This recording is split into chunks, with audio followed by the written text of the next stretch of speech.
Type of queues. There are mainly 4 types of queues. These are symbol queue or linear queue, circular queue, priority queue, and Deque, double-ended queue. In linear queue, an insertion takes place from one end while the deletion occurs from another end. So the end at which the insertion takes place is known as rear end, and the end at which the deletion takes place is known as front end. So it is strictly follows the FIFO rule. The main concept of queue is FIFO, first in, first out, which is coming first, that only process first. Is it? In linear queue, that is the main concept. So we all know that there are two ends, the front end and rear end in a queue. Front end and a rear end. First of all, if the queue is empty, both front and rear is pointing to one side. Okay, rear and front equal to -1 when the queue is empty.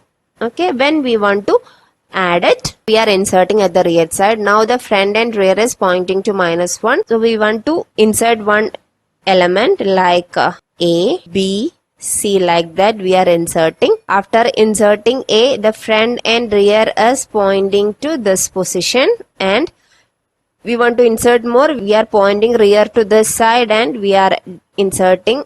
Again we are pointing to the next free space and we are inserting like that. Okay, so now the rear is pointing to this position and front is pointing to this position. So if we want to delete one element from a symbol queue, we can only delete from our front side. We can only delete A first, then only we can delete B. So that is the concept of linear queue. Clear? In array concept, the index is starting from 0 to n-1. If the queue is full, our rear is pointing to the n-1. Actually, this queue is hold 10 elements. If the queue is full, our front is pointing to this position and the rear is pointing to this position.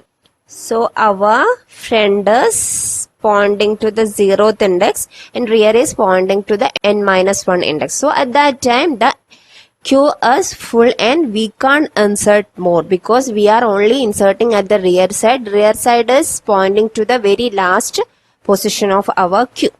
Okay, but we can delete from this queue. So if we want to delete A, B and C, first we can delete A. Now the front is pointing to this position. Now we can delete B. Now the front is pointing to this position. Now the front is here. This position and this position is free at that time. In the case of insertion, we are only concentrating on the rear side. So rear is equal to n-1. That is 9. In this case, we are saying it is an overflow condition even though there is a free space in front side. Okay. So that is the major drawback of linear queue. The major drawback of using a linear queue is that insertion is done only from the rear end. Let's assume that if the first 3 elements are deleted from the queue, we cannot insert more elements even though the space is available in a linear queue at the front side. In this case, the linear queue shows the overflow condition as the rear is pointing to the last element of the queue. Front is pointing to here, but there are 2 free spaces in this particular situation and rear is pointing to n-1. Only because of that, the condition is a overflow condition. That is the major drawback of symbol or linear queue. Hope it is understood. Thank you.